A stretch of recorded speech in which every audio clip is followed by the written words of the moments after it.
So this is the introduction to Charles Lamb. Now, you must have heard his name. So Charles Lamb, 1775 to 1834, was one of the most charming and personal essayists in English literature. So he belonged to the Romantic period in English literature. He was a contemporary, or he was the schoolmate of Samuel Taylor Coleridge.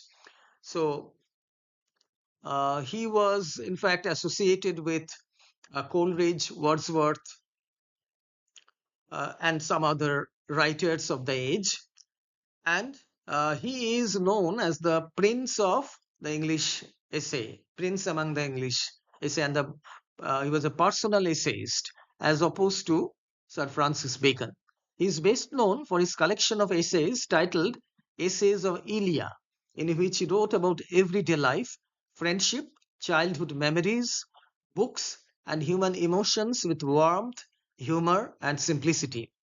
So, he's uh, the collection of essays, the essays of Elia, actually, Dream Children, a Reverie is taken from that particular collection.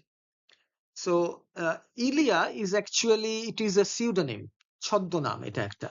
So, Charles Lamb adopted this pseudonym uh, from a person who was named Elia, who had worked in his office at the South Sea House. So he adopted this particular name when he was writing his essays. So what were these essays about? They were mainly about uh, himself, quite some of them were very much autobiographical in tone. For example, Dream Children, a Reverie, The Superannuated Man, these are very much autobiographical. But they also talk of everyday life in the city of London, friendship, the theme of friendship, childhood memories, his own childhood memories, about the about reading books, human emotions, uh, all kinds of human emotions. And he's a very warm and intimate kind of a writer. He's talking to his readers. As you saw in the essays, or when I was doing analyzing Sir Francis Bacon's style, Sir Francis Bacon is a bit of a remote kind of an essayist. He wrote his essays from a high standpoint, from a high moral standpoint. He was advising the aristocratic young men of his time on how to behave and how to act in different situations. But Charles Lamb is not doing that. He does not have this kind of condescending attitude. He is a very down to earth person. So he was born in London. Lamb worked as a clerk in the East India Company for many years. But his real passion was literature. So he was working in the East India Company. আচ্ছা একটা জিনিস বলে দিচ্ছি, এই সারনেমটা ওনার Charles lamb কিন্তু নয়. The last B is not pronounced. It's Charles Lamb. So do not say Charles Lamb. Okay. Now, he was a clerk. He had worked there in the East India Company's office, but he loved literature and he wrote many essays for which he is justly famous. He was closely associated with famous romantic writers such as William Wordsworth, Samuel Taylor Coleridge, and William Hazlitt. William Hazlitt, as you know, is another great essayist of the Romantic period. Lamb's life was marked by personal tragedy. His sister, Mary Lamb, suffered from mental illness and accidentally killed their mother during a fit of insanity. So, Mary Lamb occasionally had these fits of insanity, and Lamb devoted his whole life in nursing her. Lamb himself was one or two times he also lost his mind, and he had to be removed to a sanctuary or a lunatic asylum, but he recovered and came back. But Mary actually was not sent to a lunatic asylum because Charles Lamb decided that he would take care of his elder sister. Charles devoted his life to caring for her. Together they wrote tales from Shakespeare, a famous retelling of Shakespeare's plays for children. This was written in prose. Now, features of Charles Lamb's essays: personal and autobiographical style. Lamb often wrote about his own experiences and feelings. So the essays, as I told you, are sometimes quite, they have the personal touch and an autobiographical element. Humor and wit. His essays contain gentle humor and playful irony. So, one of the main features of his essays is, of course, humor, the blending of humor and pathos. So, a sense of sadness is also there, and playful irony is at times quite ironical in his statements. Emotional depth, he expressed sympathy, nostalgia, and humanity. So he was a very sympathetical kind of a writer. And nostalgia is one of the characteristics of romanticism.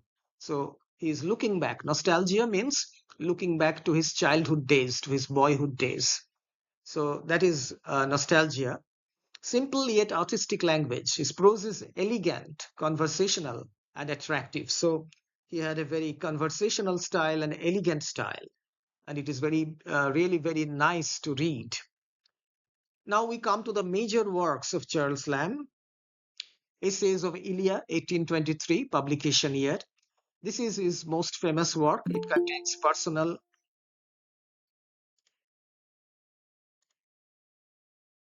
Uh, so the Essays of Ilya, as I was saying, it contains his most personal, humorous, and reflective essays written under the pseudonym Ilya. And there is another collection, Last Essays of Ilya, which was published in 1833. So, as you can see, Charles Lamb died in 1834, and it was published just a year before. This is a continuation of the earlier Essays of Ilya, and we find here in these essays a more mature and emotional tone. So this is another collection of essays where the superannuated man, another of his autobiographical essays, is here in the second collection. Superannuated means the retired man. So after his retirement, what happened to him? How restless he became, and how he became idle, sort of, and he was at a loss to how to spend his time. Dream Children are Reverie, the essay that we have in our syllabus, is a deeply touching autobiographical essay about lost hopes and family affections. There is another essay called Old China. It is a nostalgic essay comparing youthful poverty with later comfort. A dissertation upon roast pig, a humorous and imaginative essay famous for its comic style. Poor Relations discusses the awkwardness of dependent family relationships. The praise of chimney sweepers shows Lamb's sympathy for poor chimney sweeper boys. So in those days, the chimneys have to be swept by small boys who were very poor. They came from poor backgrounds and they were very much malnourished. So Lamb writes about these boys who were engaged in this task of chimney sweeping. Now, there are some works written with Mary Lamb, joint works, Tales from Shakespeare, 1807. These are simplified versions of Shakespeare's plays for young readers and one of the most popular introductions to Shakespeare for children. Poetry for Children, 1809, and Mrs. Lister's School, 1809. So these three works were written in collaboration with his sister, Mary Lamb, when she was sane, or when she was not suffering from bouts of insanity. He has written some poems. John Woodville, 1802. This is a poetic drama influenced by Elizabethan dramatists, but it was not successful on the stage. Blank Face, another drama, and Rosamund Grey, which is a short, sentimental prose tale, published in the year of the lyrical ballads, as you can see, both of these works, 1798. He also has, to his credit, literary criticism, specimens of English dramatic poets who lived about the time of Shakespeare, published in 1808. So this is one of the famous essays written by him, critical essays. He was discussing about the poets contemporary to Shakespeare. This is a major critical work praising Elizabethan dramatists other than Shakespeare. So the other dramatists who were contemporary of Shakespeare, and on the tragedies of Shakespeare. So this is another of his writings, critical writings. And this discusses why Shakespeare's plays are often better read than staged. Now, so his importance, I will finish this short introduction to Charles Lamb with discussing his importance in English literature.